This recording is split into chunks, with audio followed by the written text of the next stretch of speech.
জানুয়ারি মাসে এই জৈব তরল সার নিজের বেলি গাছে একবার ব্যবহার করলে পুরো গরমকাল জুড়ে আপনার বেলিতে প্রচুর পরিমাণে ফুল ও কুঁড়ি অতি অবশ্যই আসবে। নমস্কার বন্ধুরা, কেমন আছেন আপনারা সবাই? আশা করি সবাই খুব ভালো আছেন। আজকে আবার একটি নতুন ভিডিওতে আপনাদেরকে অনেক অনেক স্বাগত জানাই। আজকের ভিডিওতে আপনাদেরকে বলবো যে এই জানুয়ারি মাসের শুরুতে আপনারা আপনাদের বেলি গাছে কিভাবে যত্ন করবেন, কি সার ব্যবহার করবেন এবং কিভাবে প্রুনিং বা কাটাই ছাঁটাই করবেন যাতে করে এই পুরো গরমকাল জুড়ে এরকম প্রচুর সুন্দর সুন্দর ফুল এবং কচি কচি পাতায় আপনার বেলি গাছ ভরে উঠতে পারে। তাই ভিডিওটি একটুও স্কিপ না করে অতি অবশ্যই শেষ পর্যন্ত দেখবেন।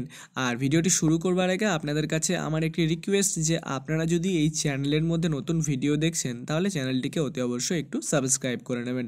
তাহলে চলুন আজকে ভিডিওটা আমরা শুরু করে নিই। বেলি গাছ এই শীতকালের সময় কিন্তু সম্পূর্ণরূপে রেস্টে চলে যায়, কিন্তু আর কয়েকদিন পরই শীতকাল শেষ হয়ে যাবে। তাই এখন থেকে আমাদের বেলি গাছের যথেষ্ট যত্ন শুরু করতে হবে যাতে করে গরমকালের শুরু থেকে আমরা বেলিতে প্রচুর পরিমাণে ফুল পেতে পারি। তো এই গাছের একটা সমস্যা হলো যে এই গাছ কিন্তু খুব সহজেই ফুল দিতে পারে না। তার কারণ একবার ফুল দেওয়ার পর যদি আমরা ঠিকভাবে গাছের কাটাই ছাঁটাই না করি তাহলে বেলিতে কোনোদিনই কিন্তু ফুল পাওয়া যায় না। তাই এই গাছের প্রধান কাজ হচ্ছে ঠিক মতোভাবে প্রুনিং করা।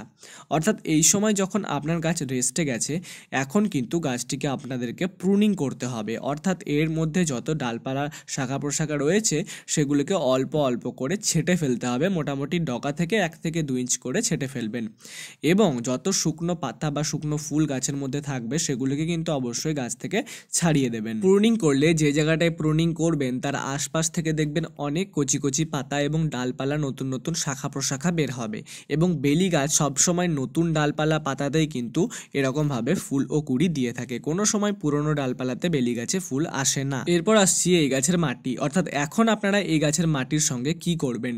এই গাছের উপরিতলের যে মাটিগুলোকে দেখতে পাচ্ছেন এই মুহূর্তে সেই সমস্ত মাটিগুলোকে অল্প পরিমাণে মোটামুটি 1 থেকে 2 ইঞ্চ পর্যন্ত মাটি কিন্তু তুলে ফেলে দেবেন।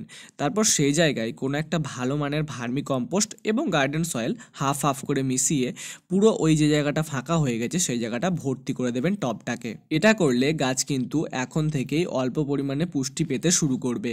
এরপর যখন প্রুনিং করবেন, প্রুনিং করলে কিন্তু এই যে খাবারটা দিলেন এই খাবার থেকে গাছ নিজের খাদ্য সংগ্রহ করবে এবং নিজের শাখা প্রশাখা বিস্তার করবে। বেলি গাছ কিন্তু সূর্যের আলো খুবই ভালোবাসে। তাই আপনি যদি এই গাছকে ব্যালকনির এমন জায়গায় করেন যেখানে সূর্যের আলো ভালো করে আসে না সেখানে কিন্তু গাছের গ্রোথ একদমই হবে না এবং আপনার গাছ কোনো মতেই আপনাকে ভালো রকম ফুল দিতে পারবে না। তাই এই গাছকে সবসময় যদি খোলা ছাদের মধ্যে রাখতে পারেন তাহলে সব থেকে ভালো হয়। এছাড়াও এই গাছে আপনারা 7 দিন অন্তর অন্তর কোনো একটি ভালো মানের কীটনাশক ও ফাঙ্গিসাইড ব্যবহার করবেন, কারণ এই গাছে পোকামাকড়ের আক্রমণও কিন্তু বেশ ভালো রকমই হয়ে থাকে। আর এই কীটনাশক ব্যবহার করলে পোকামাকড়ের হাত থেকে গাছটা রক্ষা পাবে এবং আপনার গাছ সুস্থ থাকবে ও ভালোভাবে ফুল দিতে পারবে। এবার বলবো যে জানুয়ারির শুরুতেই আপনারা গাছের মধ্যে এমন কি শক্তিশালী তরল জিনিস গাছে ব্যবহার করবেন যাতে করে আপনার গাছের গ্রোথ ভালো হয় এবং গরমের শুরু থেকে ভালো পরিমাণে ফুল গাছের মধ্যে পেতে পারেন। এই যে জিনিসটা দেখছেন এটা হচ্ছে পেঁয়াজের খোসা। এই পেঁয়াজের খোসা থেকে আপনারা এত ভালো একটি জৈব তরল সার তৈরি করতে পারেন যেটা আপনার গাছের গ্রোথ ভালো করতে এবং গাছে প্রচুর পরিমাণে ফুল আনতে খুবই সহায়ক হবে। তাহলে চলুন দেখে নিই যে এই পেঁয়াজের খোসা থেকে আমরা কিভাবে জৈব সার প্রস্তুত করতে পারবো। প্রথমে আমরা 4 থেকে 5টা পেঁয়াজের খোসা নিয়ে নেব এবং সেটাকে কোনো একটা পাত্রের মধ্যে এরকমভাবে ঢেলে নেব। এরপর কি করব, এই পাত্রটাকে আমরা সম্পূর্ণভাবে 1 লিটার জল দিয়ে ভর্তি করে দেব এবং নিজের হাত দিয়ে এই জল এবং যে এই পেঁয়াজের খোসা রয়েছে এটাকে ভালোভাবে মিশিয়ে নেব। তারপর এই যে মিশ্রণটা আমরা রেডি করলাম এটাকে মোটামুটি 5 থেকে 6 দিন কোনো একটা ছায়াযুক্ত স্থানে রেখে দেব। মোটামুটি 5 থেকে 6 দিন পর দেখবো যে এরকমভাবে পেঁয়াজের খোসা ও জল থেকে পুরো জৈব তরল সার প্রস্তুত হয়ে গেছে। কিন্তু এইটা আমরা এখন ডাইরেক্টলি আমাদের গাছে ব্যবহার করতে পারবো না, তার কারণ এটা খুবই একটা পাওয়ারফুল তরল সার তৈরি হয়ে রয়েছে। এই সারটাকে মানে এই যে 1 লিটার সার প্রস্তুত করেছি এটাকে আরও মোটামুটি 5 থেকে 6 লিটার নর্মাল জলের সঙ্গে আমরা মেশাবো।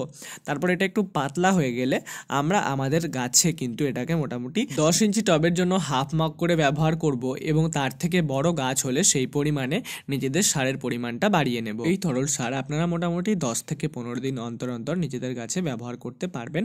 এটি যেহেতু সম্পূর্ণ একটি জৈব তরল সার তাই আপনার গাছে কিন্তু কোনো রকমের সাইড ইফেক্ট দেখা দেবে না। তাহলে বন্ধুরা আপনারাও যদি এই গরমে আপনাদের বেলি গাছ থেকে প্রচুর পরিমাণে ফুল পেতে চান তাহলে জানুয়ারির শুরুতে যে যত্নগুলো করার কথা বললাম এগুলো অবশ্যই অবশ্যই পালন করুন এবং যে জৈব তরল সারটি ব্যবহার করার কথা বললাম সেটাও অবশ্যই ব্যবহার করুন।